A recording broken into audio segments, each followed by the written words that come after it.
My friends, we've reached the end, and before I start crying, I'm gonna get right into this module. And I just wanna say, if you think everything that we've learned up until this point, you're mistaken. Because skills are just one part of the equation. You do not understand how to hunt for a freaking job, how to land that job, how to hold that client, and how to keep that client. I'm gonna talk about all of that and then some in this module, so get ready, let's go. Let's talk about why you should consider freelancing. And I'm not getting paid by the Federation of Freelancing, so I don't care if you freelance, if you work with one client, if you have a full-time job, part-time job, whatever you do. I'm gonna break it down for you so you can make sense of it logically and pick and choose if this is the right thing for you. So let's start with number one, flexibility. So basically at a full-time job, you're clocking in and out 9 to 5, 5 days a week, 40 hours minimum. And that's sort of like the deal for a full-time position. So what happens is that you cap out. Let's just say you get a job as a entry-level video producer and you're starting out at like $50,000 in the United States. Well, you're kind of tapping out at that. So even if you have to put in more than 40 hours a week, which a lot of the times you do, if you're a salary, you're kind of stuck at that. And then every year, let's just say you're a rock star and you kill it, you're only going to get like 4%, 6% increase in your salary. And if you do the numbers, like it doesn't come out to anything. And that's just what I mean.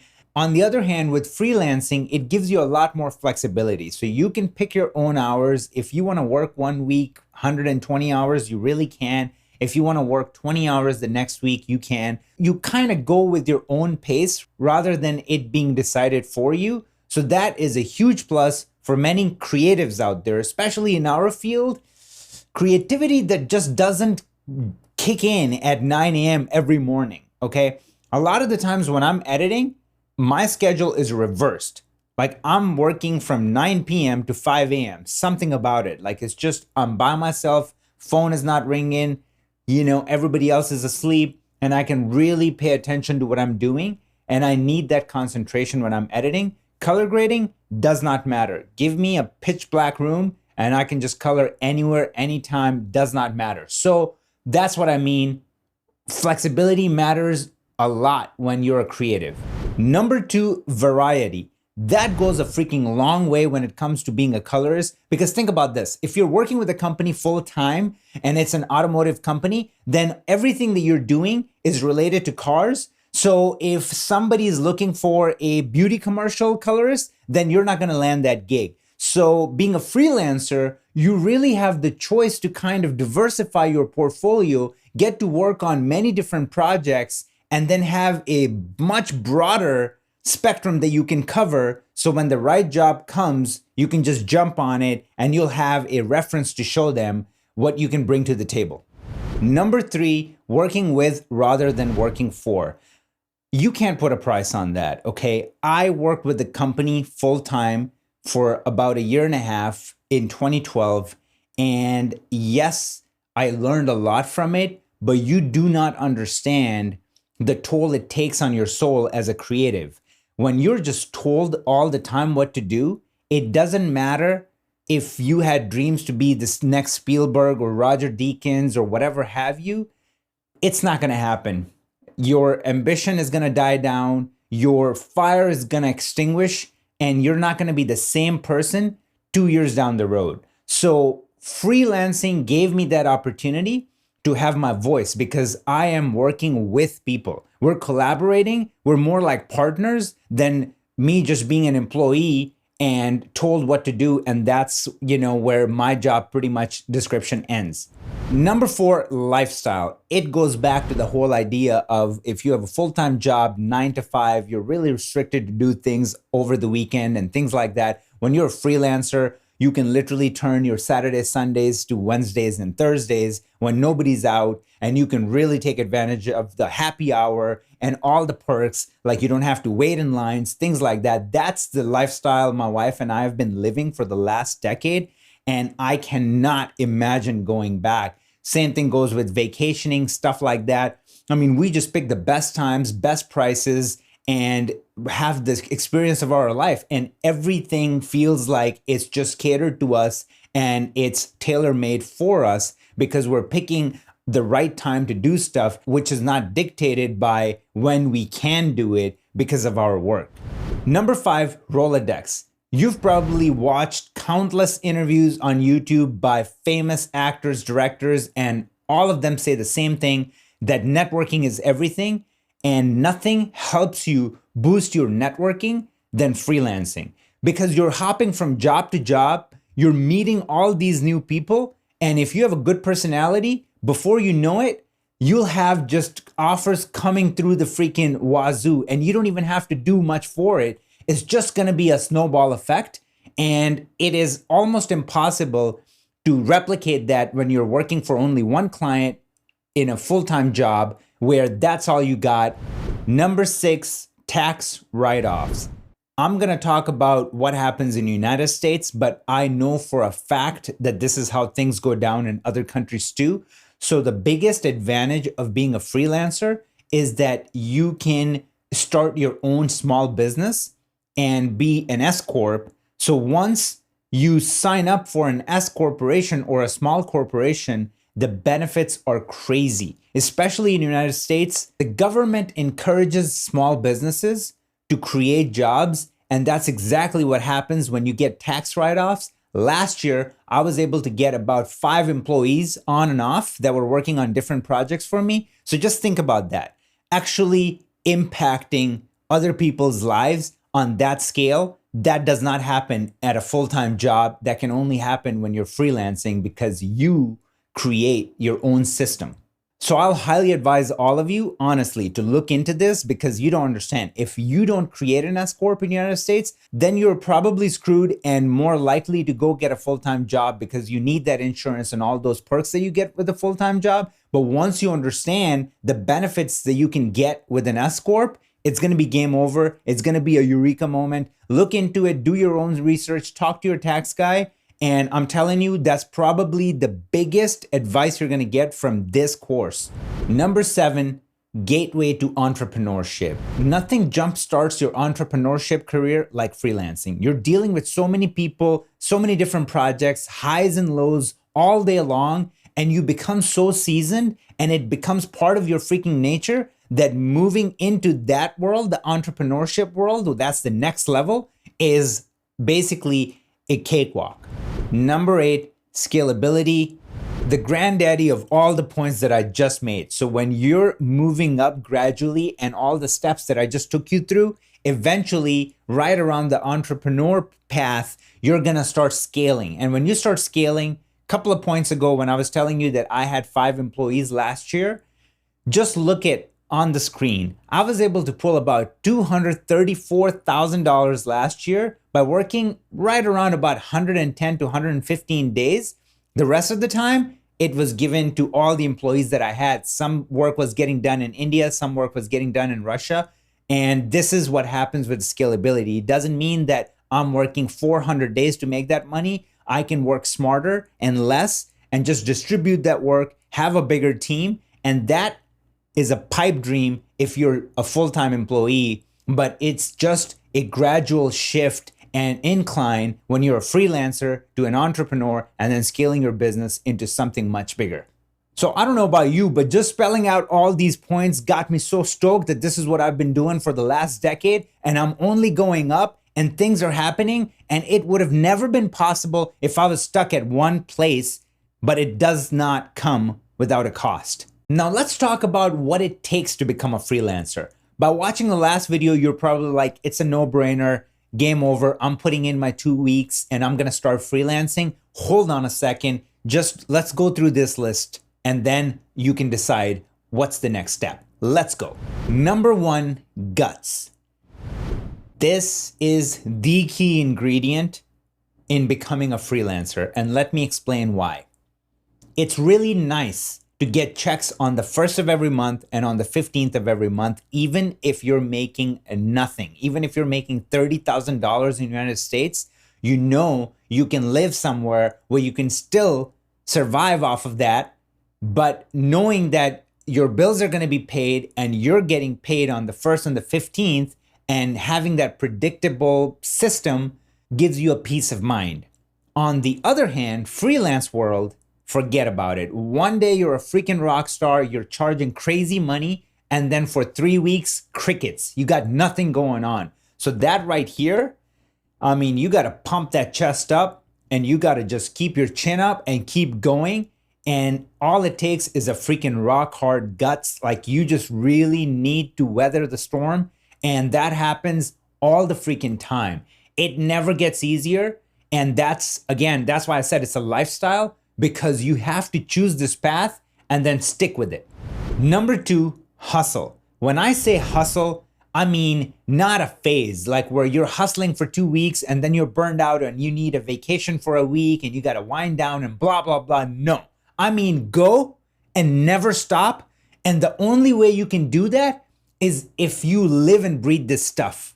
Okay? If it's in you, if it's running through your veins, that's what you're about.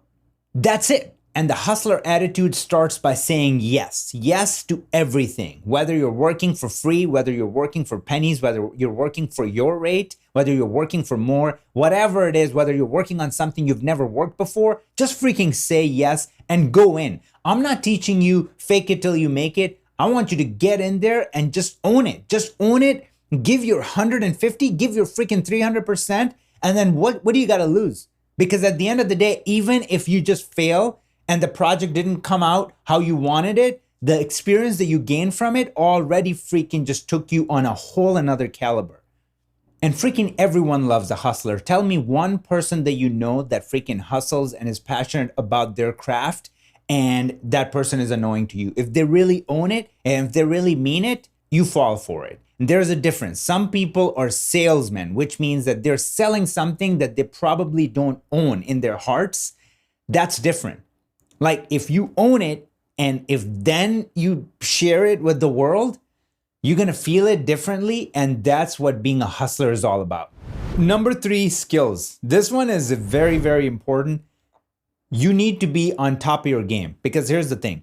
There's so many times I'm working for agencies where they have a full-time staff that they're paying base salaries. And anytime they get a really cool gig, if they're working with Nissan or Toyota or a really big client, they'll bring me in.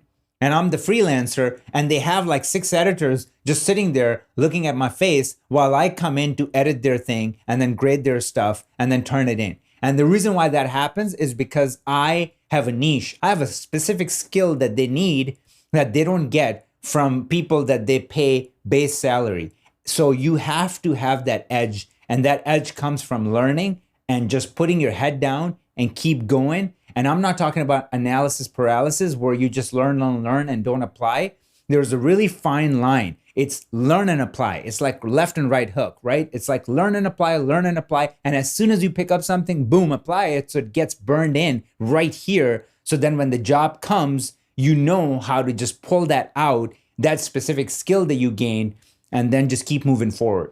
Number 4, communication. You have to have exceptional communication, because you can be very easily forgotten because you don't even work for the company. You just go in and do a job and then you're out. So out of sight, out of mind applies to freelancers all the time. So you don't want to be that statistic. You want to be the person who they remember. You want to be the person that they want to have a beer with. You want to be that person that they just cannot wait to get their hands on another project so they can call you and have you in because they enjoy your company, they love your work ethic, and you're just a freaking killer at your job.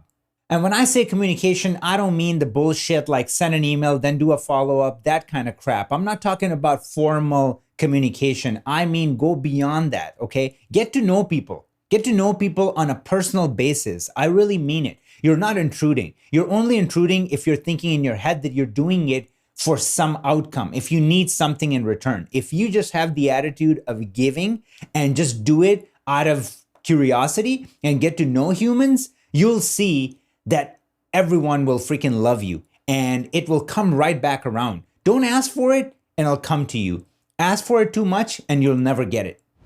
Number 5, passion. Nothing will get you noticed more than passion. It's one of those things that even if I'm watching a video online and I have it on mute, I can just hear someone moving their hands and how they're talking, and I can just feel their passion. Same thing translate into your work. If you put a lot of passion into it, it just speaks for itself. And that's why anything that you do, you really have to go in and give it your best, and then the passion will come through, and then it's game over.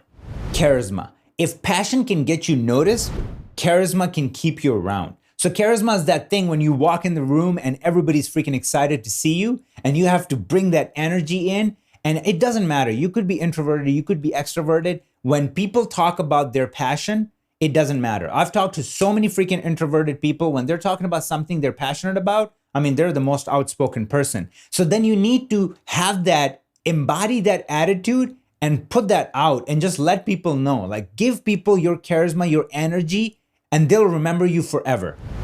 Ownership. Trust me, that is probably the biggest weakness as an artist, and the thing that I see in people day in and day out. Nobody wants to take accountability. Everybody is blaming somebody. You know exactly what I'm talking about. A colorist is saying it wasn't shot right. A freaking DP is saying there was no shot list. The lighting was this, that, and the other thing. A director is saying one thing. Nobody ever holds themselves accountable.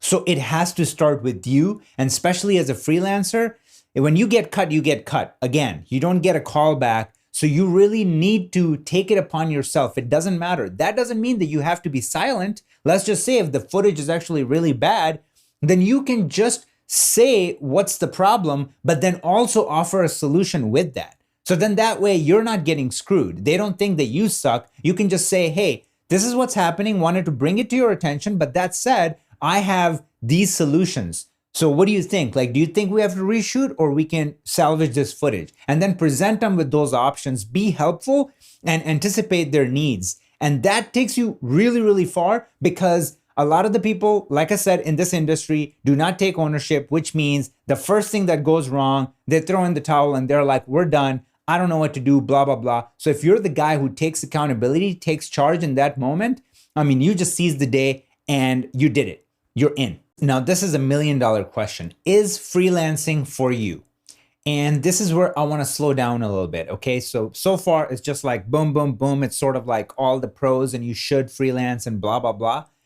Let's analyze this. Let's sit back and really look at this and mold it around your personality. Everybody has a different personality. And then just kind of analytically go through it and decide if this is for you. And then if it is, how can you figure out a roadmap to kind of hit it in the right direction? So let's go. My first question to you is, do you work well under pressure? So many people that I know, they cave in. When they're under pressure, they give in. They can't handle it. And it's a very natural response for a lot of people. On the other hand, the way I was raised, all my brothers and myself, like, we picked that up from our dad. He is just a freaking getting in your face kind of guy, never scared of anything. And just being around that all our life and taking that in, it's the opposite for us. So anytime I'm under pressure, I freaking thrive. 99% of the times I put myself in that situation where I have to do things under pressure, because I know that's when I'm going to get the best results. And now that I don't recommend that, because this is not great. Being under pressure and have that high intensity and that high adrenaline at all times is not great, probably for your heart and for your health and for the longevity, but I'm bred from that DNA. That's just me. But this is a very, very genuine question that you have to ask. And that's the first thing when it comes to freelancing that you got to ask, can you do that? Because you don't understand. There's so many times when you're going to be looking at, where's the next check coming from? Are you going to make the rent? Do you have money for groceries? Things like that. And this is just real life situations. Everything that I'm sharing here, I've gone through it.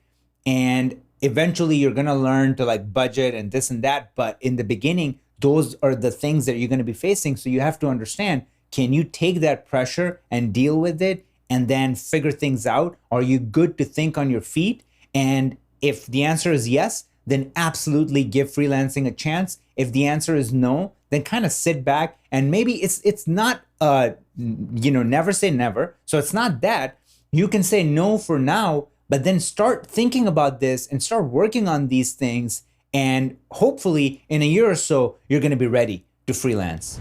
Number 2, are you good with managing money? When I started my first full-time job back in 2010, I was fresh out of college. I mean, we were stupid. My wife and I at the time, we were just crazy. I would get paid on the first and the money would be gone on the second, and I'm sure most of you or a lot of you have experienced that when you're new and you're just starting to make some money, like you don't know how to allocate everything, and then we learn as we grow. But some people may never learn, or some people, it takes longer to get to that point than for other people. So which one are you? If you're still struggling with that, then think about it and really consider before you give up your full-time to go for that freelance opportunity, because that's going to be a problem. You really need to learn the concept of stashing away. That's just what I do. And that's just, so normal to us now that every time I get a big fat check, I just put it away and then spend whatever I need to spend and splurge a little bit here and there. But I know that, hey, this is not how it's going to be all the time. I'm not going to be working and making $40,000, $30,000 a month every month. So I need to just be, mindful of that and then just go from there. And once you got a grasp on it, then you have the edge, because the money that you can make as a freelancer is just ignorant. Like you can easily make 2 to 3 times the money that you can with a full-time job. So if you learn to manage your money, you're in heaven. Does unpredictability excite you or frighten you? Another very important question you got to ask yourself. My older brother, he likes predictability. Everything in his life is very straightforward and very binary, and he likes to keep it that way. If the thing goes from here to here, he freaks out. He doesn't like it. That's just not him. That's not in his DNA. And we're from the same family, but I'm the complete opposite. I love unpredictability. So does my wife. So this lifestyle is tailor-made for us. We like things to just go up and down and this and that, and like we can just manage and maneuver and do whatever we want. I feel much more nimble in this environment. So are you the kind of guy who has a 10-year plan and is sticking with it? Or are you somebody who kind of lives in the moment and figures it out as you go? Do you get bored easily? That's a pretty self-explanatory question. So if you're the kind of guy who works on something and just can't stand to see that thing for more than 5 days, 10 days at a time, then you're a born freelancer. If you're somebody who can find comfort in working on a similar thing that you work to perfect over time, and then that's all you got to do, and your job is just so much easier now because you've been doing it for the last 2 years, then think about it. Maybe freelancing is going to give you a lot of anxiety because you're going to be jumping from project to project, and that might not be the right fit for you.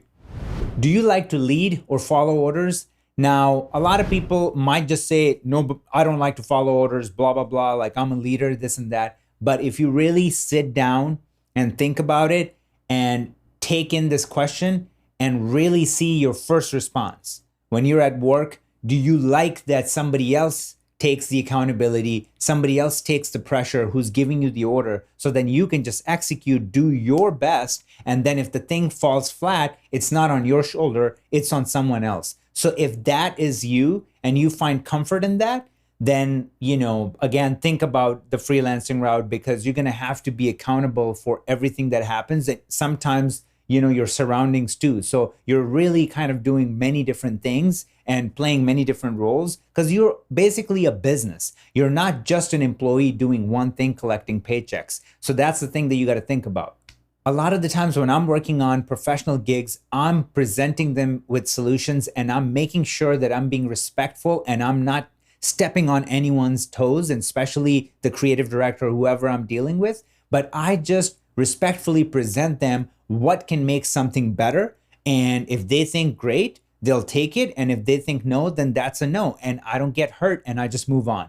So that's where the leadership comes in as a freelancer. And that's a very valuable skill. So these questions are really carefully put together. And I really need you to just take a moment and come up with your own answers, and don't think too much about it, because if you're going to think a lot, then you might give the answers that are not really you. So just like the first thing that comes to your mind, write it on a piece of paper and analyze it. And again, this does not mean that if your answers are like, hey, you're not a freelancer, you will never be a freelancer. With this, it can at least give you some sort of a roadmap, what you need to work on to get to that point where you can actually become a freelancer. All right, so now I want to do do's and don'ts of freelancing. Let's go. Always be learning. So back to the point that I made a couple of videos ago where I said that you have to be on the bleeding edge. You have to be on that next level to really thrive as a freelancer. Otherwise, what's the difference between you and the person that they pay base salary fresh out of college? So you really need to be the assassin. You know, think about Born Identity. You remember they had those assets that were just always just like chilling in their freaking hotel room, and then they get a text message and then they go and freaking execute and they're killer. They're the best at their freaking job. That's what you need to be. Think about that when you're thinking about freelancing. You have to be that freaking asset. And throughout the module, I already shared a lot of my resources where I go and just stay sharp and just keep my skill set up to date. So just if you follow those, you're going to be in good shape. Number 2, stay connected with your network. And this goes back to don't have just the bullshit relationship that, hey, I need something from you, me, and then do follow-ups and keep it all business. Make it personal. Get to know people on a deeper level. And once you build that relationship, that camaraderie, it goes way beyond you getting a call back once or twice. And that's the skill that's going to get you hired in perpetuity, because that producer that you have that camaraderie with, he's bringing you on regardless of the job that he's working on. Even if, let's just say that your specialty is cars and he's working on a beauty spot, he's going to ask you that, hey, can you do it? He's going to send you some stuff for you to try it on. And I'm saying all this because this is based on real life experience. And this is how I landed so many gigs. And that's the example of a healthy modern day networking. Don't get comfortable. The day you get comfortable, say goodbye to your freelancing career, because you just have to be on your game. You have to be performing at 150 at all times. And there is no slowing down. And that's why I say it's a freaking lifestyle that you have to live by. You need that adrenaline rush. You need that just plowing through and just always going forward and never stopping attitude. And if you got that, then you're a freaking success. Don't be difficult. This goes back to that whole point of you taking accountability. And if you're one of those people that don't, then you're going to fall into that category pretty hard. And the thing is, the unfortunate truth is that the skill set does not matter. The badassery doesn't matter. At the end of the day, if you're hard to work with, nobody's going to work with you. And you're literally going to be just like twiddling your thumb, figuring out what the hell's going on. Why doesn't anyone wants to collaborate with me when I'm so good at what I do? Because it all comes down to you being a good human being and easy to work with. So that's number 1. Do not confuse that with being a pushover. That doesn't mean to be a yes man. That just means that, hey, you are accommodating and you take accountability. Do not do it for the money. I mean, the number 1 question that I get on all my social media platforms from people is how much should I be charging before they even know color grading? I mean, come on. You know, I'm still working on really high-end music videos for huge people that I can't even mention for freaking free. Literally, for freaking free. I even think that they have the money to pay me, but just because they know they're so huge, they're using that as a leverage because they just want, they go, hey, do you want your name associated with this? Then do it because it's going to get 200 million hits. And you know what? It's a good bargain for me. I don't even care because my attitude is I don't do it for the money. I do it for my freaking portfolio. I do it for my freaking experience. I do it for my freaking happiness. And ultimately, I do it because I take pride in it. I'm committing to something that I know is going to benefit the other party first. I just know that I can bring something to the table that's going to blow their freaking minds and make them very excited and happy. And secondly, I know that, hey, this is going to be great for me because this is the direction I'm going in. And I have a very, very clear direction to where I want to be 10 years from now as a colorist, as a filmmaker, and as an entrepreneur in general. So you need to have all these things and all these goals in line and make those your primary objective rather than the quick win, which is how much should I get paid? What's in it for me? And when you come off being that person, it's disgusting. Nobody wants to work with you. Again, that does not mean that you have to be a philanthropist. That's not what I'm saying. I'm just saying that be mindful of that. Money will always be there and you will get paid. Nobody wants to jib you, but don't make that the primary subject when you're applying for a job or when somebody reaches out to you and that's the first thing that's coming out of your mouth.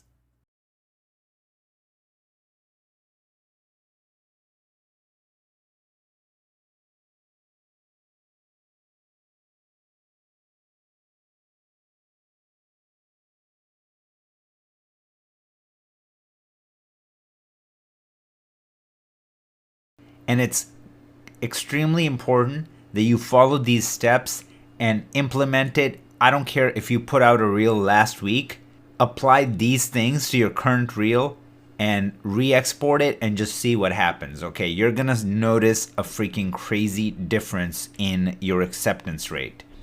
So let me just start from the beginning. And the first thing that we got to start with is the title card, which is going to have your contact information. So just watch how fast it comes. I'm going to play it through. Boom. And that is it. You don't have to flood it. You don't have to turn it into an infomercial where you have your phone number, your house address, all that stuff. Just one form of communication. If it's your cell phone, that's okay. If that's your primary source of connection. For me, email is just the best way to reach me, especially when I'm doing B2B. And that's why I'm going to have this. A lot of people make that mistake where they wait till the end and then they use their contact information as the end card. You're giving people the benefit of the doubt that they're going to stick around for that long. You literally got 6 to 10 seconds to keep their attention. Really like 6 seconds, not 10. To keep their attention. And if you don't do that by banger visuals and everything else, you lost them. So if you have a title card in the beginning, you're not missing that opportunity. Second, put your best work first. Again, that whole mentality, save best for last, works probably in different situations of life. But when it comes to your demo reel, you have to start with the freaking banger. You have to hit it hard. You have to just get their attention and hold it. So it's going to go literally your best work, 10 out of 10, then your 9, then your 8, and then pretty much just stop at 8 or 7. Like, don't have shots that you shouldn't have in a demo reel. 3, keep it tight. And specifically here, we're just talking about color reels, so let's just stick with that because different rules apply to different types of reels. When it comes to color reel, no freaking way. Go look at reels from A52. Go look at reels from Company 3. The real businesses that are putting out pretty much any and everything that you see on TV and on big screen, their demo reels are like around a minute and a half, 2 minutes, maybe 2.5, 3 minutes, if that. So keep it pretty freaking tight. I have a billion projects and it was impossible to choose the best shots and make a reel that was this tight, but just look at this. My reel is right around 2 minutes and 10 seconds. And I was super selective with the projects that I pick. You know, you have to make some difficult choices, but you almost have to be on the other side when you're looking at your show reel and just really see what somebody else wants to see and what they find interesting, not what you are attached to or how you feel about a certain project or shot and you think that it should stay in. 4, keep it linear. And what I mean by keeping it linear is this. So we start with Vizio. We go into the next shot that is also Vizio. Then I'm going to go to PNG spot I did for the Olympics a couple of years ago. Then I'm going to go to another shot from PNG. A different spot from PNG. And then I'm going to go into RAM. Another RAM. Another RAM. You get the idea. Then we got Speedo, Speedo, Speedo. In color grading, if somebody is looking to hire you, they're looking for continuity. Like, can you tell a story through color and can you stay consistent? That's way more important than for you to just create a montage with a hodgepodge footage that's all over the place with no direction. So keep that in mind. Very, very important. Tell a linear story and then just move from project to project. So clump your shots, move project to project. You can still tell a color story because I'm doing that here. I'm like starting out with these earthy tones and then I'm going in and here it's like all dark stuff. Just all dark shots, black and white. Then I come out of it with something vibrant. and then I'm taking that car's color and then going into that sky. So I'm still doing that, but there is a method to that madness. So create your own system. Moving on, let it breathe. If we're talking a color grading demo reel, you gotta let the shots just kind of sing. Just let them stay on screen for a second so people can really take it in, because this is not a quick trailer editing reel where you're saying, hey, I can do these super quick edits. And that's where it might get challenging for some people, because how do you let it breathe and then keep it tight? What I'm gonna do is I'm gonna upload my demo reel for you guys under the course content, and then that way you can look at my demo reel and kind of analyze it and see how I broke it down, and then literally just use this formula for your own reel. I don't care. So just follow this exact format for your demo reel and you're going to be blown away. It's going to work out for you. End with the title card. So now that we had intro card, we don't want to miss the opportunity for the end card. What if somebody plays it and just overlooks that title card for whatever reason? They're looking away, it goes away, they watch the reel and they go, oh cool, let's just see if this dude has a title card. And they're going to go to the end, and if they don't see your contact card, they're going to be like, what the hell? Cover your bases, and that's what that is for. So end it with the contact card, and it could be exactly the same. Like my intro, my outro, title card stays the same. Keep it consistent. And 7, ultimately very subjective. That said, music is everything. Nothing is going to hold their attention as much as music. So visuals are going to be amazing, and that's great. But if there is a freaking great soundtrack to go with the visuals, that's just a cherry on top, and that's really going to seal the deal. So keep that in mind, because music is just such a psychological thing. You know, it's just playing in the background, but it does something where it makes them happy, it makes them smile, all those things. Put a lot of thought into it. Music cannot be a throwaway thing just because you're thinking that, hey, this is a color reel, music doesn't even matter. Every single thing matters. So that is how you build a freaking killer demo reel that I guarantee you will land you a job, landed me a freaking ton of gigs, and I just put that out a couple of months ago. So definitely do this. Let's talk about how to build a website that's going to land you clients guaranteed. I'm going to follow what I got going on. You can go do your own research. This website was built after spending a long time researching what else is out there, also what I wanted, and just the copy alone and figuring out a structure where it's just laid out the way it is for it all to come together. It was crazy. I want you to take this again, copy the template, throw your spin on it, throw your flair on it, and just give it your name and be done with it. Because this is something that's tried and tested and it works. So the website is built on Squarespace engine. So that's just one technical thing I'm going to talk about. The rest you can figure it out for yourself. Now let's get into the design and how everything is laid out. First thing, for a colorist website, demo reel. That is the key. You're going to start off with that. So first thing you see here is my demo reel playing in the back, but if you really want to play it through, you can click on it and it will start playing it through. You click on it and boom, there you go. It plays through. You can make it full screen. It's up to you. You just click away and you come right out. 2, you need to find a space here to say what you do. So if somebody lands on your page, I like to keep things very minimalistic and super clean. But look right here, under my logo, it says right there, a virtual post studio. Not just a post studio, a virtual post studio. So I'm basically telling the entire story right there as a tagline under my company's logo. So think about something like that. Keep it very concise and just keep it right there in front of them so they can see it. So that is the landing page. Now I'm going to scroll down really fast and let's look at this. Colorful, compelling, collaborative.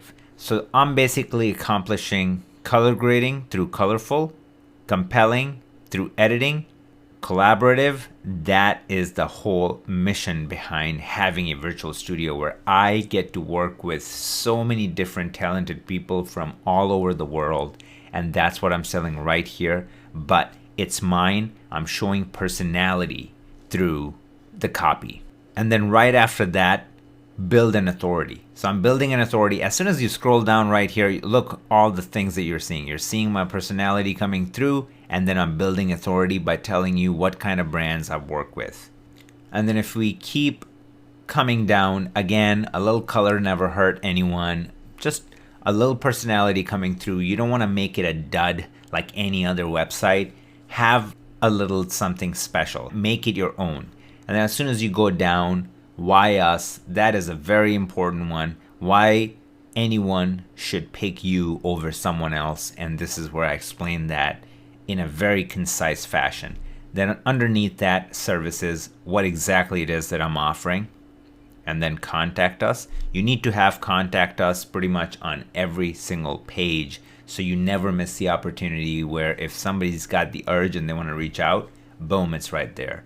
It is also right here. So I'm using Drift, and that thing is basically anytime if it's your first time on my website, this thing is going to pop up, and then you can just write me a quick message and I get it on my phone and I can reply back right away. So a very, very handy little thing, and it's powered by Drift. So you can just look at Drift, Google it, and then see how you can sign up. And that's that. And then I'm going to end it off my first page with testimonials. So testimonials go a very long way, and it's one of probably the most important thing.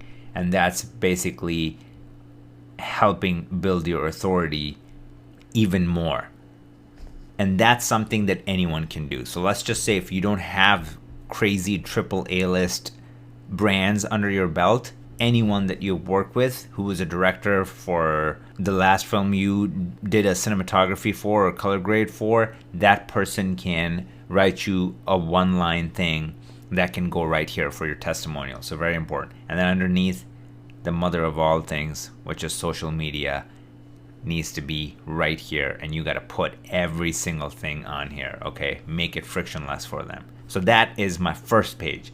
Let's move on to my work page. And I mean, I'm just so freaking proud of it, like how I have it set up. This is unfreaking real. I mean, just look how clean it looks and how minimalistic it is, and it just gives you that Apple vibe, you know? It's a showcase. So it needs to be like a portfolio in a digital form. They just get to see it all right here. Hover over, you want to see whatever you want to see, you click on it, boom, opens it up, plays it through, and then you click away and you're back out. So that's my work page. It's set up like that for the entire thing. So all the ones that are important projects, everything is important, but then some projects that are sexier than others, I have them basically featured. So those are the big pictures right here, right?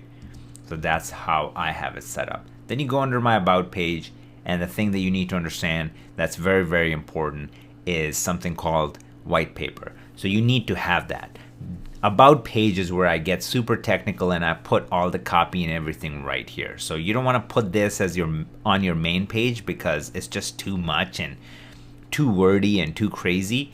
But I was asked so many times by people, Virtual Studio, what is it exactly? Where can we find out more about it? So after a ton of requests, I created this whole thing, and that was able to satisfy most of my clients. This is the place where they can come in and take their time and just read through every single thing. My media pipeline management, my reviewing process, like video asset deliverables, like how do we attack anything and everything, or all the questions that a client might have. And then underneath these 4 pillars, I love them. They again show the personality and what this brand is about and how friendly and cool we are. Moving on to contact, I'm gonna go back to the same mantra, keep it frictionless. Just one thing, nothing more. I don't need a freaking form for them to fill out whatever. They click right here, email opens up, they send me an email, done and done. keeping it simple, keeping it clean. And that's my website. And I genuinely feel like look it up, do your own research, obviously. But if you just want to follow this pattern and you don't know the first thing about websites, get close to it, hire someone to do it. It's worth the freaking paying someone 500 or whatever. I paid much more than that, but it doesn't matter. You can just pay whatever you can afford. These are the things that are gonna land you your gigs, so you can't take it easy. And ultimately, I'm gonna say presentation goes a very freaking far. Everything that you see on here is from my projects. Even these images that I'm using, nothing on this site is stock. This is all mine. These are the projects that I graded, okay? Even if you go to About and you see this picture, it's a project that I graded. So I'm keeping it all clean. This picture, it's a project that I graded. So it's everything is authentic, everything is real, and that's what adds personality. Color grading is all about presentation and the final touch, so you can't really slack on that and just have a premium product. Do I need social media accounts? Let's talk about it for a second, because don't make the mistake that I made, okay? Too cool for school. This is beneath me. I work on real stuff. I don't need to freaking share anything on social media. Social media is for the freaking teens.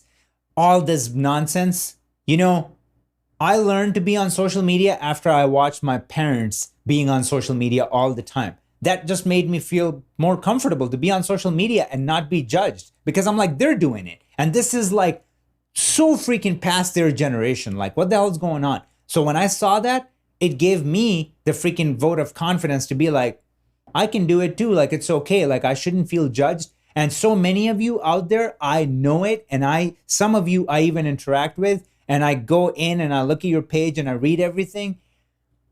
Please just stop it. Do not let like the fear of what somebody might think, what somebody might say, like hold you back, because you do not understand. This is what you're doing. You're doing two things. You're robbing yourself of like the potential clients and the potential experience and work that you can get and the life that you can provide for your family. So you're robbing yourself and your family. And above all, you're robbing the whole world from what you have to bring to the table. And that is, it's not narcissistic. What I'm sharing with you guys, and hopefully I am impacting a lot of your lives. And if that's happening, that only makes me happy. And this gives me joy. And this makes me want to do nothing else in life but this, to impact people's lives. And I know for a fact that you feel the same way. So don't take that away from yourself and from others just because some loser somewhere is making you feel some way about a post that you made. In 2019, you have to be on every single social media platform, whether it's Twitter, whether it's TikTok, Instagram, Facebook, even the things that you feel like are out the door, they're not. Forget about it. Facebook, a lot of us nowadays are thinking that that's kind of like the thing of the past. It's not. When you understand Facebook marketing and the paid ad campaigns and things like that, it'll freaking blow your mind, the money that you can make from that. I'm talking millions of freaking dollars, and that happens still there, and it's brand new. Facebook hasn't even tapped into that market yet. They're so new in that, so it's not going anywhere. Instagram is massive. You know this. Don't think about TikTok as like just a teen platform. I've seen many freaking adults that have written like bestsellers are on TikTok, and they're killing the freaking game, because at the end of the day, guys, come on. Like, just think about this. Nowadays, Pepsi, Coke, all these massive companies, they're pulling the freaking budgets that they used to put in to make TV ads and spend millions of freaking dollars. And all that freaking money is going into social media, okay? And you've seen it. You see how much content they're putting out because they see the results. They're not stupid. If multi-billion-dollar companies are doing that, who the hell are you and I? Like, we need to jump on that bandwagon and take advantage of it. So you have to start thinking about it, create social media accounts after this video. I'm saying, please pause the video right after this. And I swear to God, I'm not joking. Jump on it, create an account on every single platform. And a lot of them nowadays, you can even just post on one and then post on the other, or there's tools out there that you can use to do that. And you just have to go everywhere. We're going to be talking about this way more in the future videos. All right, now on to the real meat. Let's talk about what it takes to get hired. And I'm going to keep this very general because I know a lot of you who are taking this masterclass are also shooting and editing their own stuff. So I'm going to keep it broad so it makes sense, but it's applicable to basically anyone in any industry, really. So the first thing is, let's just say if you're an editor and a cinematographer and you want to tap into that color world, that color market, you know what I would recommend you do? Reach out to anyone and everyone on social media, reach out to directors, DPs, and ask them if you can color stuff for them for free. Okay? Because what you need is your hands-on variety of footage from different cameras to better your skills. Because when you're out there working on jobs, sometimes you're going to be working on a documentary that's shot with Red, Sony, GoPros, and a bunch of other cameras. So you really need to know what you're doing, because when you're on a real job, a lot of the times you don't really have the time to learn as you go. You just have to freaking go. And especially if you're a freelancer, the schedule is always really tight. So you just got to go in and do it. So the easiest way to get your foot in the door is offering value. And the way you're going to do that is by telling people that, hey, I'm a cinematographer, I'm an editor, I would love to collaborate. Let them know that you love their work and be specific. Just spend 5 minutes to read up on what they got going on, so then you can send them a personalized message. Don't spam people. Nobody likes that. I never reply to anyone that just gives me the most blanket like question or statement. Like, I don't care. I'm deleting that message. I'm not saying I'm above it. I'm just saying that that person does not give me enough respect to take 2 minutes out of their time to reach out to me on a personal level. So, think about this and reverse engineer it, and you need to do the same. So reach out to people on social media, reach out to people especially on Instagram, because you can just go and look up DPs, and you can look up cinematographers and, directors that are putting out really good work. Just reach out to them, DM them, and tell them, hey, I'm looking to collaborate. This is what I do, and I want to transition into color grading. I've been grading some projects. Send them like a sample of what you graded and just be like, hey, would you mind sending me some stuff? I can grade for you for free. I'm not encouraging you to always work for free or offer your services for free because your time is not valuable. That's not the point. But especially when you're transitioning into a brand new field, and if you're new, the most important thing to you is body of work. And you're not going to get body of work if you just kind of stay stubborn and tell people that, hey, I'm going to do this for you that I've never done, and you're not even looking for me, and I'm going to charge you money.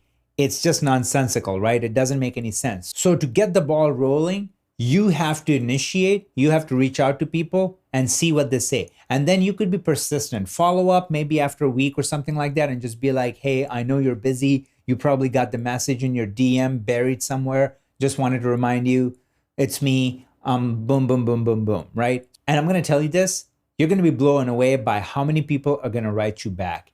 And this was impossible before social media. Forget about it. Nowadays, we can reach out to freaking person with 60,000, 50,000, 30,000 followers that are doing real stuff.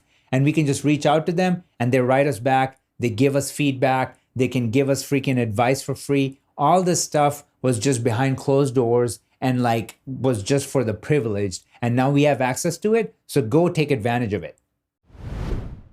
Be bullish in your approach. You really need to have that hustler attitude and put that out in the world. So even when you reach out to people or whatever, have that persistence, that DNA, come oozing out of you.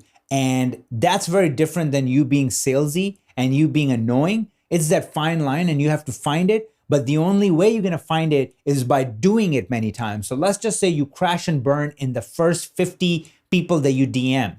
But the 51st person that you're going to DM, you're going to be 500, 5,000 times better. And that's what it's about. That's why you got to initiate, and that's why you got to start now. So a year from now, you're going to look back and you're going to be like, holy hell. The amount of growth that's going to take place, I promise you, is going to be exponential. So here are 9 websites that I've curated for you where, regardless of where you are in the world, some of these websites are going to be applicable to you.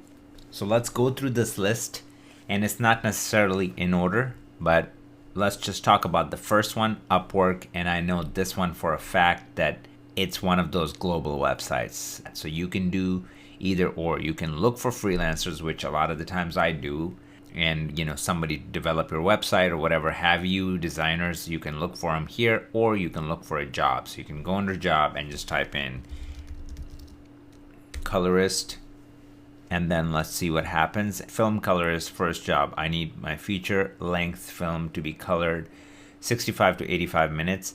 Now when it says $450 here, that's not exactly what it is. When you click on it and just read the description or whatever, it would be like a day or something, day rate, so it's like $450 a day, and then you can talk to them and like figure out what the actual budget is and just go from there. So yeah, Upwork is a great resource for both if you want to hire or if you want to look for work, because there might be somebody in some part of the world in Australia looking for a colorist, and you could be in freaking New Jersey and apply for that job and land that job. So second would be Freelancer. I'm pretty sure this is also global, so it doesn't matter where you live, and similar format. You either hire someone or you work for someone. So you go on there, browse jobs, and then just type in whatever. Video editor, product video making, freelance video editor, need a video created and edited. So you can see all that there, and it's 51 an hour. So I mean, that's not bad at all. $50 an hour. So, but just make sure that all the sites that I'm telling you here, bookmark them, put them under, like, create a folder called jobs, and then put all these sites there, because this is it. This is creme of the creme, like after a lot of trial and error, and this is just what works and what you should be on for a variety of work. You can make a lot of money from these sites and get crazy big jobs, or you can get filler jobs in between and just pay your freaking bills. So whatever you want, it's right there. Fiverr is another big one. So on Fiverr, you can sign up and create a profile that people will look up and find you. So let's just say if I click on video and animation, look at what happens, right? So video editing, I click on that, and then boom. So all these people are offering this service, and this person is saying starting at $25. You can click on it and then find out what it really means. I know people that live off of Fiverr. They just have so many small jobs, and they just keep turning and burning, and they are thriving on that platform. So it's pretty huge. Look it up.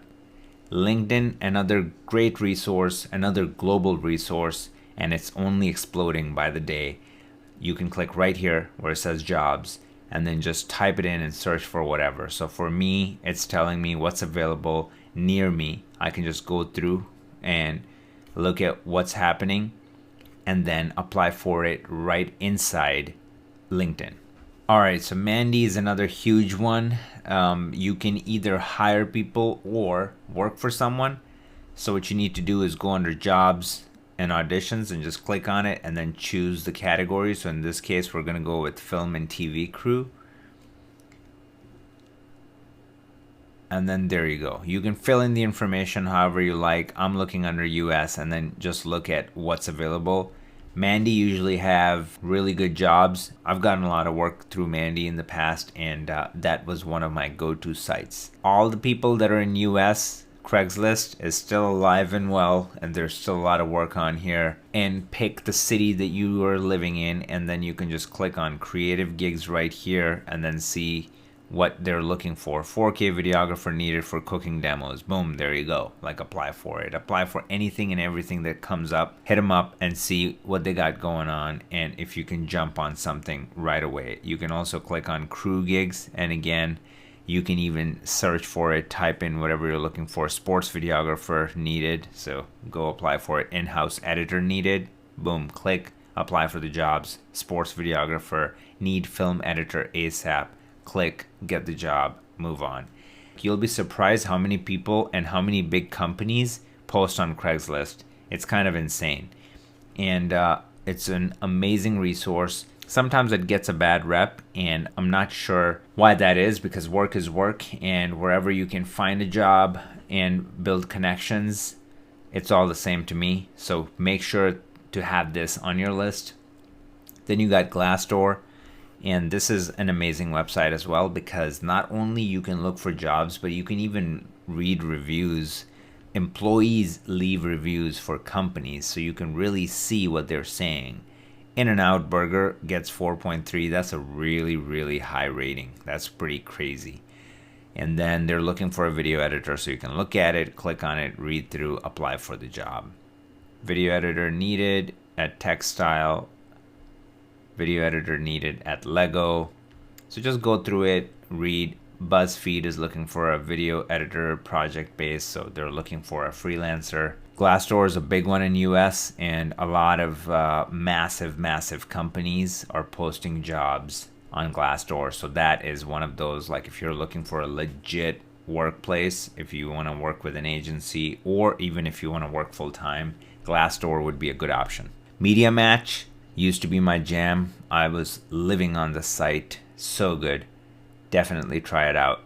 So go on Media Match. You're going to go under login and then just click on whichever country you're in. I'm going to go Media Match and then just click on Job Board.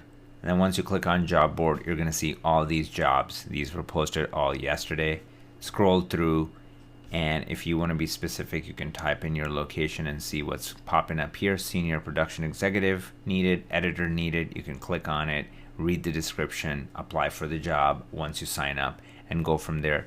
Media Match is another one with really big jobs. A lot of the times I've had a great luck and built some crazy connections working on projects through this website. So this is legit. It is paid, so you have to pay a month, but it's a good thing because it guarantees that everything here is quality. I had a great success with it, and I cannot recommend it enough. Last, I'm going to talk about Production Hub. This is a freaking ginormous resource. Anything production, post, you need to be on this. And the layout is very similar to other websites that we looked at. You can either hire or get hired. So let's just do find work. I can click right here and then find jobs, go in here and just select a category. So let's just go with post-production, and I'm just going to do apply filter, see what pops up. And then you can just go through editor for feature doc in San Diego, producer editor. So they're looking for a predator right there. Final Cut Pro editor, bunch of different jobs. Don't even worry about the cities, because most of the time that doesn't even matter anymore, because you can just tell them that, hey, you're going to work remotely. A lot of people nowadays are very comfortable with this because we got services like Frame.io and Vimeo Pro review service that it's not that big of a deal. I mean, when you're editing, they're not sitting over your shoulder 24/7, so it doesn't really matter anyways. You can just give them a lowdown, end of day, that's it. Like, you know, they could be satisfied. So opportunities are endless. You're just going to have to attack it and make it yours. So these are the sites that I will recommend you add to your bookmark and create a profile on most of them. And let's just say if money is tight right now and you don't want to sign up for the ones where you have to pay, then that's okay. Stick with the ones that are free and just start hitting up anyone and everyone, and whatever job opens up that you think that you can tackle, reach out to them, see what happens, do it all day long, do it the next day and the day after, rinse and repeat. And I promise you, if you stick with it, it's going to turn up. You're going to start hearing back. And once that happens, find that momentum and just run with it. How to get paid through social media. It's never been easier. Gone are the days where you have to freaking put an ad in your local regional station and pay them freaking thousands of dollars, and nobody's going to watch it because it plays at 11 p.m. next to like all the infomercials that people like literally just are grossed out by, or putting in a freaking ad in a newspaper that I don't even know the last time I saw a freaking newspaper. So those days are gone. Social media is in. Accept it, admit it, own it, and just go and freaking blow up with it, because it's so freaking accessible and easy that when something is that obvious, we don't take advantage of it because we just think everybody's doing it. There's no weight to it. Like, we have to do something extra. You don't have to do something extra. That right there is the biggest sauce in this masterclass that I can give you. If you keep stuff basic, you will be freaking blown away what it will do for you. Exposure, exposure, exposure. Like, put your stuff out there.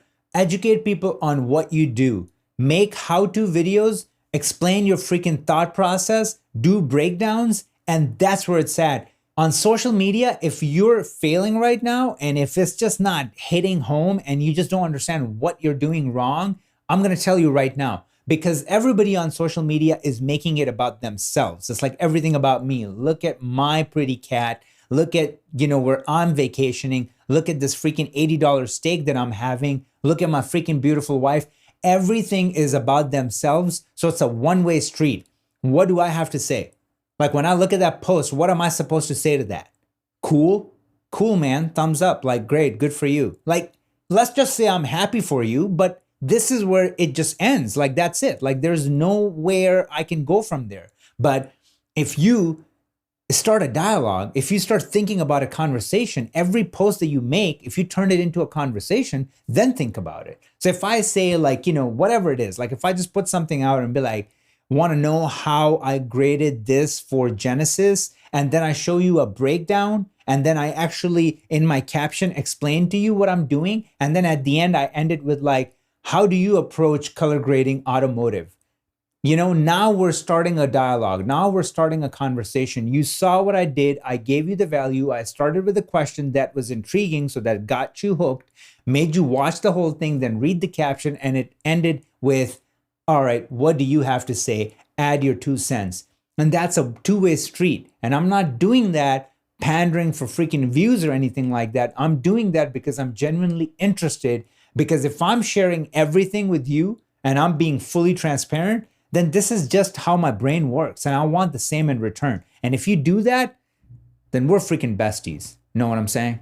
So I want to show you a couple of these posts, right? Let's check this out. So I'm just going to go through some random ones. So let's look at this one. I'm showing you a breakdown, what I'm doing, what's happening on the screen, and then I give you some tips and I make a pretty chunky post and it's related to what's happening up here and giving you some tips and tricks, and then look at the comments. Look at this. This is what I'm talking about. And then I'm engaging with everyone, okay? No stones unturned. Like, I am there. I'm going to be commenting. Then come down to, let's look at this one. Okay? 5 mistakes to avoid as a beginner colorist. Value. I'm even throwing subtitles, so even if you're not listening to it, you can read it. Like, make your content as frictionless as possible because you just want people to consume it however they like. Cater to them. And then look at again. Like, I'm breaking down all the parts I'm talking about in the video. I'm breaking it into my caption and keeping it super clean. And then let's look at the comments again. 93 comments. And again, I'm going to be commenting back to each person. Okay? You guys make my community, all right? So I'm not going to just act like I'm better than anyone. And nobody should act like that. That's disgusting. Anyone who just thinks that they're too good for that now. So that's what I'm talking about. Let's look at some other ones. See how I said I start with a question? So just look at that, 91 comments. And if you troll that down, like, I mean, this one is not that long, but the question was there and I knew that's going to do the trick. You can switch it up, obviously, always, and just try what works. Another question one, and then, some value bombs, and look at the comments, 114. So you're starting to pick up the pattern that what I'm talking about. And that's just the whole thing. 89 comments. Again, breaking down the whole process, giving value, putting my face to it so people get to know me as a person. I'm building a relationship on another level, and that's important. Also, another key tip is your bio should be super crystal clear. Okay, here it says content creator. All the emojis tell you that I direct, I shoot, I edit, I color. DM for collab, so I'm available to work with you. And then it's going to say, this is my new hot product, try it out. So whatever your thing is, put a freaking link in there. Another thing that you guys should totally look into is this thing called Linktree. And just sign up for that. It's free. But look at how amazing that is. So instead of having one link, you can have freaking multiple links. So now I'm giving people choices what they want to do. So whether they want to sign up and look at some YouTube videos for free content, if they're looking to just get some LUTs and some additional training videos for free, then go do that. Or if you want the ultimate crash course, that's about an hour long, that's also free, go do that. Whatever you're into, those options are available for you. So that's just a few things that I can share with you and what works. So I highly encourage you to start thinking about it like a conversation. And every post that you make, put some thought into it. Don't just make a post because you got a checklist where you just got to check it off that, okay, you posted today and you posted tomorrow, because that's not really doing much. But that doesn't mean that you have to spend 4 hours on every post. As I said, keeping things basic goes a very long way. And then there are times when I'm talking to people and they're preparing for it. They use that term, I'm getting ready for it, I'm working on it, I'm going to drop it, I'm going to launch it, I'm going to drop that post. Like, who's waiting for it? Who knows you? Like you have 500, 600 followers, whatever. Even out of those, you're going to get 15 likes. Like, so who's anticipating for that besides you? So make it easy on yourself. Take that pressure off. Like it doesn't even matter. Like, you can just freaking have a caption loaded with freaking typo galore and it doesn't even matter, because who cares? Like, just think of it as like nobody's watching, nobody's looking at it. This is your page. This is your house. You're doing it for yourself and you just don't care. And get that pressure off your freaking chest. I mean, people who've been following me for the last 2 months or 2.5 months or whatever, you know that I started hitting hard on Instagram since July 12th. I have it written down right there. So I started hitting hard on Instagram on July 10th or July 12th, and I had about 860, 870 followers. And since then, just go on my Instagram, the Cosman, and just look up where I'm at right now. So what I'm trying to say is that this is what it's about. It's all about having that attitude and then be persistent. Be persistent, because persistence in social media pays in a huge way. Outreach is everything on social media. You'll be surprised how easy it is to just reach out to people and be like, hey, this is what I do. Check out my reel. If you're looking for a colorist, if you're looking for an editor, hit me up. And so many times people are going to start the conversation with like, love your work. What's your rate? This is my rate. Oh, cool. We can only pay this much. Can you do this for us? And, we have 2 days, blah, blah, blah, to turn this around. Take it, do it, get paid. It's really that easy. When I started taking social media seriously and not looking at it as like, oh, this is for kids and blah, blah, blah, and I'm not that narcissistic and this, that, and the other thing. When I started deep diving into it, within the first freaking week, I had made $4,000 off of social media, and it wasn't even that hard. I wasn't even spending 7 hours a day on it. And if you do, then you can imagine what can happen if you just go all freaking in. Number 3, content strategy. A lot of people don't believe in that. They just go, hey, just go, just do shit, whatever. It doesn't matter. Just like keep throwing things at the wall and see what sticks. Yes, when you're starting out, absolutely shoot in all directions because you don't know. But what I would recommend is have that analytical part of your brain working in the background. So what I mean by that is, if you're on Instagram, turn on analytics. And you can do that by turning your personal page into a business page. And you don't have to have a business to have that. But once you turn it into a business page, then at that point, you can look at analytics and you can analyze everything that's happening. And that data is freaking invaluable. That's what you need.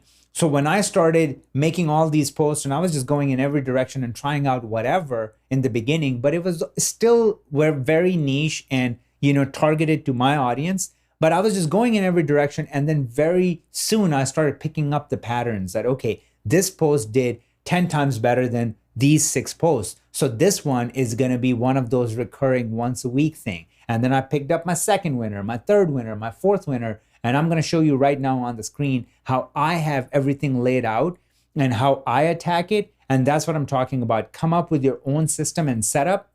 And then at least there's going to be some element of predictability, which is going to start making things a bit easier on yourself, because you can just take one day of the week or on a Saturday or something, and you can just hash out the ideas for, let's just say, your 7 posts for the next week. Because you have some sort of content strategy in place, you know exactly what's going to go when, and you can break it up into different days.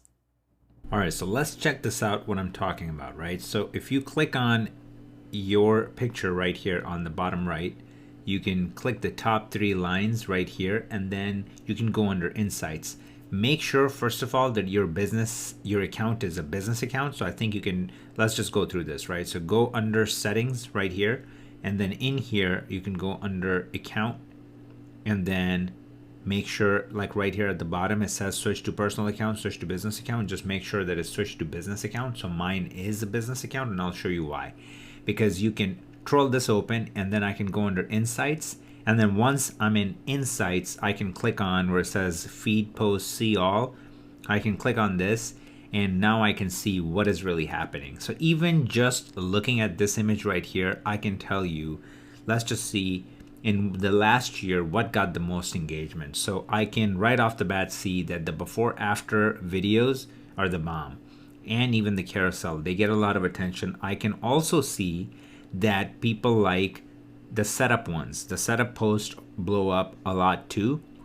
And then another thing that I see is that me in the picture. So even in this setup one, this one right here, because I'm in it, and then look at this one, I'm in it, look at this one, I'm in it, this one I'm in it, this one I'm in it. So another thing is that people like to see the face of the person they're interacting with. So that in mind, I have these value bomb videos that I do, 3 things this, 5 mistakes that. So that kind of content. So now I got that in place. Now that we got our numbers and we see what works, then we can build a content strategy around that. So let's just scroll down and let me show you what I mean. So let's say we're around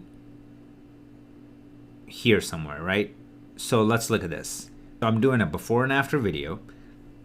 Then next to it, I do a color with Kazi, which is basically I'm taking you through in 1 minute how I'm building a grade. Then I do a personal post, which is going to have me in it, and then the caption is going to follow whatever is on the picture. Then I'm going to do a Motivation Monday, and I'm going to do 3 things this, 5 mistakes that.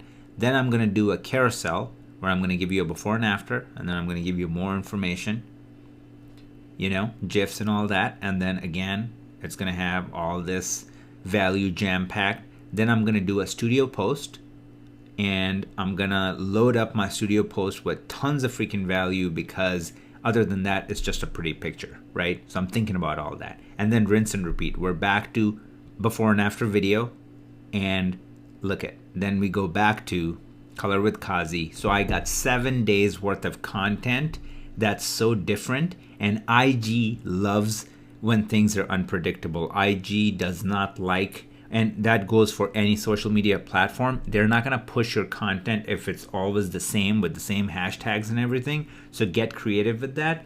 But this right here, what I just shared with you, is literally the sauce that took me from 800 followers 2 months ago to 30,400 followers in less than literally 60 days. And a lot of you are following me from, a couple of months ago, and you guys know what I'm talking about. So this right there, I just gave you everything that I'm doing. So follow this and do not question it. Give it a shot for about a month and see for yourself. Now let's talk about strategies to work with high-end clients.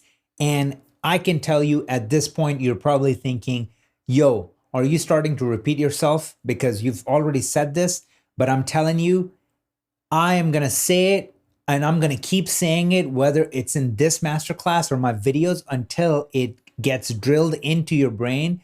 Because when something is so simple and basic, we overlook it, and we need to be reminded of that over and over again until it gets buried into our skull. So I'm going to keep doing it. Let's go.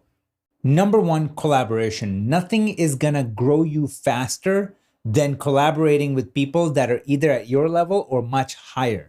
So always reach out really high and see what happens. But at the same time, do not think that you're better than people who are at your similar level and they want to collaborate with you. Just do it. And a lot of the times collaboration will be like a skill exchange, right? So I can color for you if I get my hands on awesome footage that you shot with red. So that's a collaboration right there. Now you can get to use that footage on your demo reel, otherwise you didn't have access to.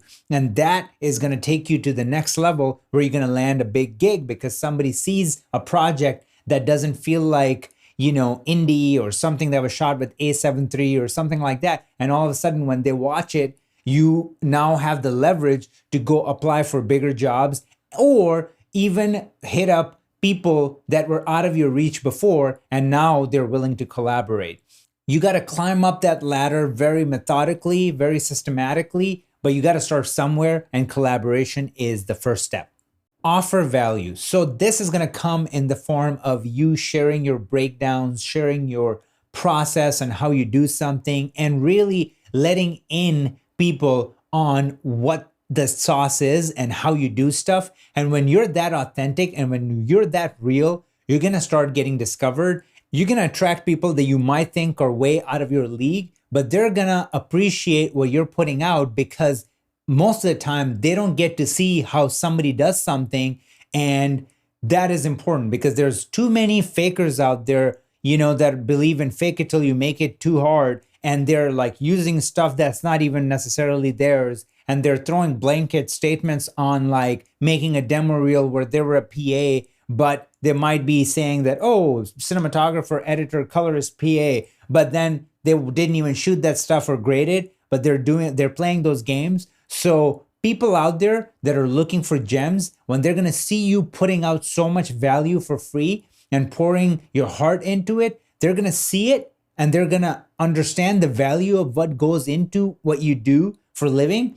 And they're going to appreciate that, reach out to you, get you business, and you're going to go from there. Trust me, you don't even have to be big to have that impact. You don't even have to have a 10,000 follower account or 15,000 follower account. You can literally have 500 followers and you can put out content like that. And with the help of hashtags and the time of day you post stuff, you're going to get discovered. And it doesn't matter. It's a level playing field out there, especially in the world of social media. And if your content is good, it's not going to get discriminated. People are going to get to see it one way or another. So if I'm saying, hey, I want to do this thing for you for free, and that person says, well, even if you do it for free, you don't have the right to use this footage because of X, Y, and Z, whichever company they're working with or whatever the deal might be, still do it, because at the end of the day, you're getting a lot of experience from it. And if it's shot well, then you're learning how things go down in the real world. And 3, good karma. I mean, that's just good karma always comes back. We know this. And you just never know when they're going to come back around and go, hey, now we got a paid gig. We love what you did. We respect your work ethic. And would you be able to jump on this? And boom, there you go. You just got your break. And 4, ask for it. Just ask for it. How many times have you stumbled upon something or just happened to be in the right place and you did something that you thought that you could have never done and it just happened? It's because serendipity. Sometimes you just got to go in and you just got to freaking ask for it, because trust me, so many people are not doing that. I had a person that just reached out to me and said, hey, I live in LA. Do you want to grab a cup of coffee and chat? I was surprised when I read that, and I'm just like, well, I mean, that's interesting. And you know what I said? I said yes. I went and met up with that person. Same thing happened to me that I did to someone. I reached out to someone who was a really well-known cinematographer in LA, and I said, hey, would love to meet up and have a chat. And the person wrote me back and said, absolutely, love your stuff, blah, blah, blah. We started a little conversation on Instagram DM, and we hung out and had a great time. And next week, I'm going to be doing a podcast with him. And it all happened because I just asked for it. I reached out. So it is that simple. You're not going to know until you apply yourself and you do it. But once you do it, it's going to be like opening the Pandora's box. You're just going to have like the whole world open up to you, and the possibilities are going to be freaking endless. I promise you. So start applying. Just start asking for it. All right, so this is a freaking jam-packed, just filled with freaking value bombs, curated off of your questions that you have been asking on all social media platforms from me. And finally, I've put them all together, and this is the end result. I'm gonna read you the questions, and this is a rapid fire round, so we're gonna just freaking breeze through it. Let's go. Number 1 question is, how do I get clients? So here's the order based on priority. Social media is start reaching out to people that you admire and you want to work with. Just ask for it and pretty much apply everything that we talked about. So that's going to be my number 1 answer to you for that. Number 2, referrals. So anywhere you worked in the past and any connection that you've built, hit those people up, Go through your Rolodex, even if it's pretty slim and you got a couple of people on there, that's a great start. Reach out to someone that knows someone, might hook you up with someone else. Do all those things and it's much better. And you're going to have a higher chance for landing a job because you're going in with your half foot already in the door. And then finally, the traditional golden standard, cold calling, applying for jobs online, whatever pops up, just go for it. And it's the numbers game. The more you apply, you're going to hear back from someone. So just go from there. Number 2, how much should I charge for a project? That's going to depend on 3 things. It depends on your skill set. It depends on your client. It depends on the project. So project is, is it a documentary that you're working on? So the budget is tight. If it's a short film, indie film, same thing. They're paying out of their pocket. Music videos, what kind of music video? Are we talking big label? Are we talking come up? If it's a feature film, is it a passion project or is it by a big production? So all those things come into play. Secondly, client. Who's your client? Like, are you dealing with A-list client, B-list client, C-list client? Like, you have to kind of put them in those categories, and that's going to make it really easy to come up with a price point. 3, your skill set. Are you a beginner? If you're a beginner, don't even bring money in. Just do it for whatever they're freaking paying you. You can even ask them what their budget is. You could be even honest and tell them that, hey, I'm new to this. I don't know. What do you think is fair? Or if you're sort of intermediate or if you're advanced, then go from there. Then you have your day rate and you start from there. And maybe depending on that's where you start playing around. What kind of project it is, what kind of client it is. Can you squeeze a lot more from this client than that one? So all those things.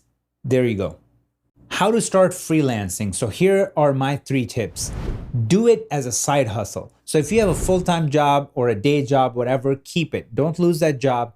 Start experimenting with freelancing by taking side gigs, just small gigs here and there, $100 here, $200 there. Do something over the weekends, do something at nights that you come home and instead of watching Chernobyl, you just like work on a project for 2 hours, go to bed, go to your day job, come back, rinse and repeat. That's 1. Number 2, right out of college. There's no better time to get into freelancing than when you're fresh out of college. You might still be living with your parents. You need all the help that you can get.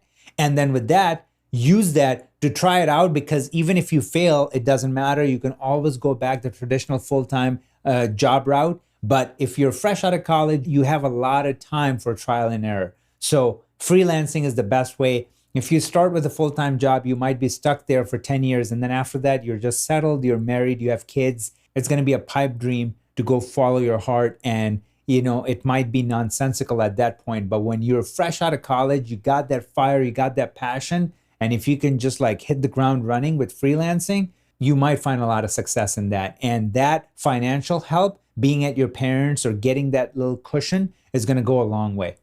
Number 3, do what I did. Just freaking do it. I mean, I just stopped feeling it at my full-time job. It just wasn't for me and I wasn't doing justice. I felt like I was just robbing them and I was robbing myself because it just became like a collecting paychecks thing. And it was just too early into my career and I had to take a freaking 180 and I went with it and the rest is history. All right, that is some real gold right in front of you. How to create an invoice. This is an estimate which turned into an invoice once they approved it.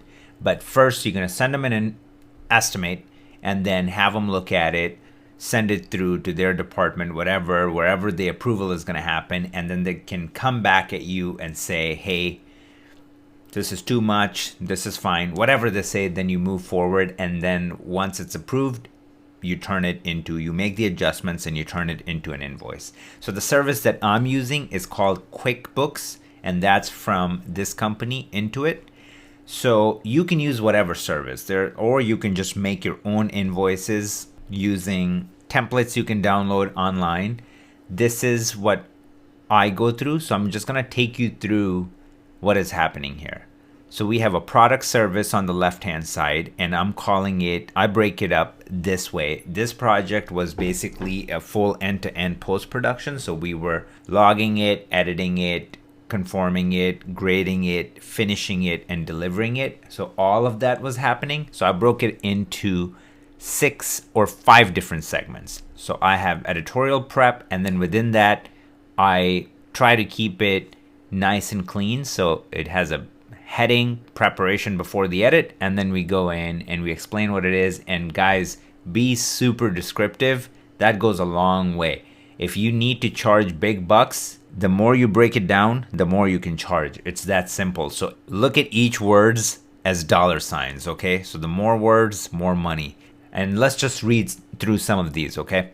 Preparation before the edit. Organization and duplication of all media received from set. Transcoding of raw camera files to the offline codec. Apple ProRes LT is what I ended up using. Video and sound syncing. So I sync the audio and everything. Assignment of the Post Village affiliated assistant editor to support the technical needs of the editor throughout the offline editing process. That's one. Then we go into editing. And then what are we working on? We'll create 4 60-second segments and 4 15-second pre-rolls, blah, blah, blah, blah, blah. All the details about what I'm working on. I cannot reveal that information, but this is where you break it down each video, what you're going to be doing. You don't have to write paragraphs, but you just have to kind of bullet point it. And that goes in here. Then online prep, locked edit to final delivery. So that is the conforming process where you take the offline edit from, say, Premiere Pro, and then you bring it into DaVinci Resolve. You're going to break it down. Preparation of final approved offline edits for color, visual effects, and sound mixing to ensure that 100% accuracy of the vision is retained. Final conform and assembly of picture and sound elements to create final online versions. And then posting for final remote virtual client quality control and approval. Okay? And then grading. Grading and finishing will color grade 4 60-second segments with 4 15-second pre-roll videos. And then delivery, final delivery, will export all the videos to the delivery method of your choosing. This does not include reformatting or adding closed captions for Facebook and Instagram. For special delivery instructions, reach out to us for more information. This is very important right here. You got to spell this stuff out. You don't want to be held accountable. Sometimes you're just going to do a blanket final delivery and that's it, and then they're going to ask for like 60 types of deliverables and you don't understand. Nowadays with Instagram story and Instagram post and square format and all these different aspect ratios, you just have to go in, you have to reframe every single shot, and it turns into a really crazy tedious task. Just make sure that you spell it out so they know what they're going to be getting. Anything additional, they can reach out to you and you can go from there. And then sales, I usually do 50% upfront and 50 upon delivery. So I put that right here, and then I'll add the amount that is due right here. So this is how you create the estimate. And like I said, invoice is going to be the same exact thing with the alterations. Whatever they come back with, you make the changes on the right hand side with the rates or whatever. Or even if there's some creative copy that's different, they want more videos, less videos, whatever, you make those changes, and then this gets converted into an invoice. I want you to create your own process. If you want to use this, you're more than welcome to pause it on a frame and then just go through this and take it. It's yours. How to negotiate a rate. Here is the biggest tip that I'm going to give you, okay? And that is this. I know that they're always going to ask you, what's your day rate? Turn that question around. Nobody said that you can't. Turn it around and say, what's your budget? How much do you have allocated for color? Just ask them that. Boom. Be persistent and don't let go. Kind of hold that, because think about this. The reason why they're asking you for a rate is because they want the leverage. If you turn it around, now you got the leverage. As soon as they say, we were thinking 5,000. Maybe in your head, you were going to charge 2,500. They told you 5,000. Boom. You just made 2,500 bucks. Maybe they're going to say 2,000 and you wanted to charge 2,500. Then it's really easy for you to go, hey, you know what? This doesn't work for me because I charge 25. Okay. So now here's a $1 million tip. Okay. Let's say you charge $1,500 for a video that your client is asking for. Once you apply my first tactic where you ask them what's their budget and say they go $3,000, you know what you want to do? You don't want to go, oh, that's amazing, because you know that you were going to charge $1,500, they're paying you $3,000. Oh my God, that's great. No, because always remember, if the client is saying $3,000, that means their budget is much bigger than that, and they have a lot more like leeway to play around with those numbers. So don't say 3,000 and that's great, let's go. say, oh, that's kind of, on the low end. I charge 5,000 for something like that. So can we work something out? As soon as you do that, they know that you're a pro and you've been around the block, and then they're going to come back and counter you with 4,000. And now you just went from making $1,500 to freaking 4,000 because you applied my first rule to get that leverage, and then freaking expand on that and trampoline that to freaking 3 times your freaking income on one project. And trust me, it really is that simple, but you have to be persistent and you kind of have to stick with it. Play that game. Now I'm going to give you some general rates in US, and that applies here, but kind of translates, I feel like, loosely throughout the world. So for a colorist, if you're a junior colorist just getting in and just, kind of like a one-man band and do your own thing, it varies, right? So if you're working on documentaries or something like that, it's going to start at 400, 500 a day, and then it goes from there. If you're working with a proper agency, your day rate could be $1,500 for a senior colorist. That's the starting point. And then you can go from there, and it could be 2,000, 2,500, or even more than that. So it's good to kind of know these numbers in the back of your head, and then just be honest with yourself, know your skill set and know where you're at, and kind of frame yourself accordingly. Should I work with businesses directly or through an agency? That is an amazing question, and this is how you have to look at it. If you're dealing with small businesses, deal with them directly. Cut the middleman and just keep the cash and build that relationship where it's going to turn into a really, really lucrative deal over time. If you're working with a massive client, huge client, you're not even going to get access to them because they're almost always going through agencies. So if you're working with Nissan or Toyota or something like that, they already have their massive agencies that are global conglomerates. So you're going to have to connect through them. So figure out a way to get your way into that agency and then work on those gigs. But the thing is that it's a give or take, right? Because working through an agency, you can still make so much freaking money because the work that's coming in, their budgets are so much bigger, but then you're going to have a little bit less creativity and that freedom. But working for a mom and pop, you might not make as much money, but the freedom you're going to get is going to be invaluable because a lot of the growth comes from trial and error and kind of, doing your own thing than being told what to do. But ultimately, there's nothing wrong with either or. They're both great and they both serve different purposes, and you need both to be an ultimate package. How do I deal with difficult clients? 1, suck it up. This is the reality. That's what it is. They're paying you. Just stop complaining and be the one who comes up with solutions and solve problems. 2, follow the same principle. Customer is always right. Client is always right.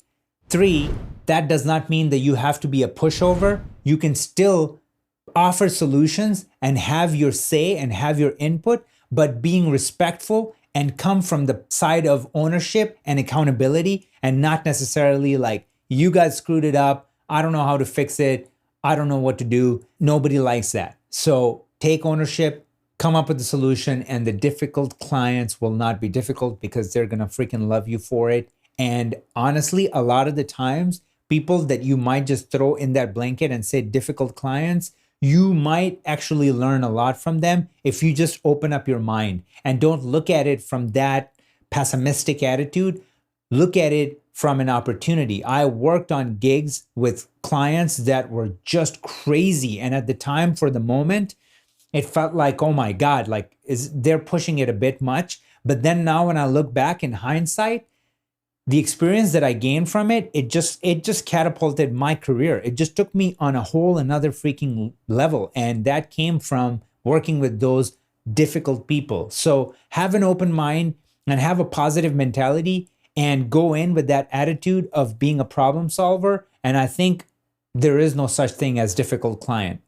When should I charge my clients? So 2 different ways to go about it. But before I even start, I got to tell you, always do a contract. A lot of the times, if you're working with a legit company, they're going to send you a contract to sign. If you're working with just a person or like a mom and pop, make sure that you download, Google some contract, legal contract, and send them that and make sure that they sign it, because guys, don't get ripped off.